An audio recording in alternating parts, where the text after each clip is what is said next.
से हिंदू धर्म की उत्पत्ति हुई है वेदों से।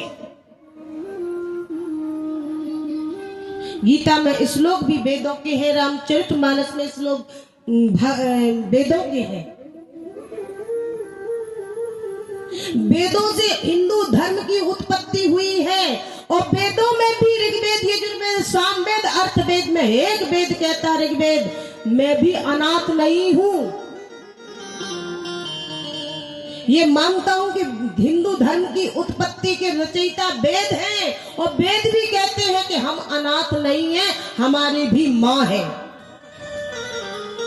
और किसने कहा? बोले वेद का मंत्र कहता है। हम ऐसे बात नहीं कहेंगे, वेद ऋग्वेद का मंत्र कहता है, स्तुता मया वरदा वेद माता प्रचोदयन्तम पावमानी दुजानम आयु प्राणम प्रजाम पशु कीर्तिम द्रविड़म ब्रह्मवर्षम मह्यम दत्वा भ्रजत ब्रह्म लोकम।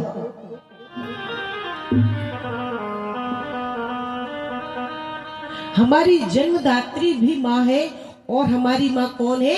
बोले वेद माता। और बोले वेद माता देती क्या है? वेद माता देती है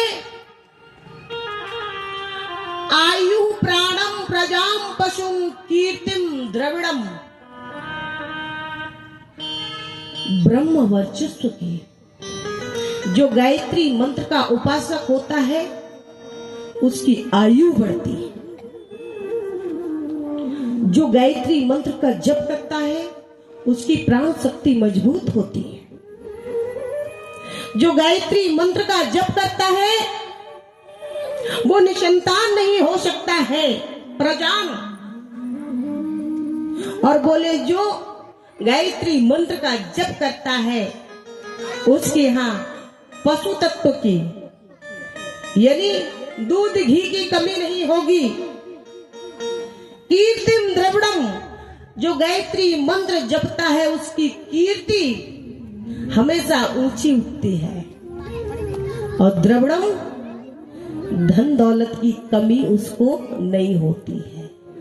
अब आप कहें कि नहीं साहब, हम जरूरत लायक जितनी आपको जरूरत है उतनी परमात्मा पूर्ति करते रहते हैं। द्रविड़म और ब्रह्म वर्चसम, अंत में वो ब्रह्म परमात्मा में विलीन हो जाता है, परम तत्व को प्राप्त कर लेता है जो गायत्री मंत्र का जप करता है। और गायत्री मंत्र का जब जप करता है और जब ब्रह्म की जिसको प्राप्ति हो जाए महाराज, तो ये बताओ स्त्री पुरुष में अंतर क्या है? मदालसा, गार्गी, अनसुईया, जितनी ऋषिकाएं हुई महाराज, सबने यज्ञोपवीत पहने और सभी ऋषियों ने गायत्री मंत्र का जप किया।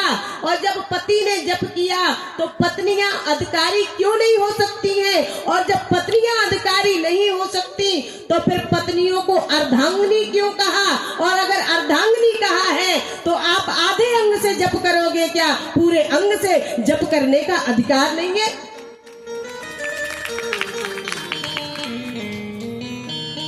पतियों को गायत्री मंत्र का अधिकार है। सुन ले आप, जब भी आपसे कोई कहे, यदि पति गायत्री मंत्र जप सकता है तो उसकी पत्नी उसकी अर्धांगिनी है। और महाराज जब नहाओ तो एक हाथ एक पैर धो लो, आगो धड़ ना नहाओ, तो गायत्री मंत्र सफल हो जाए।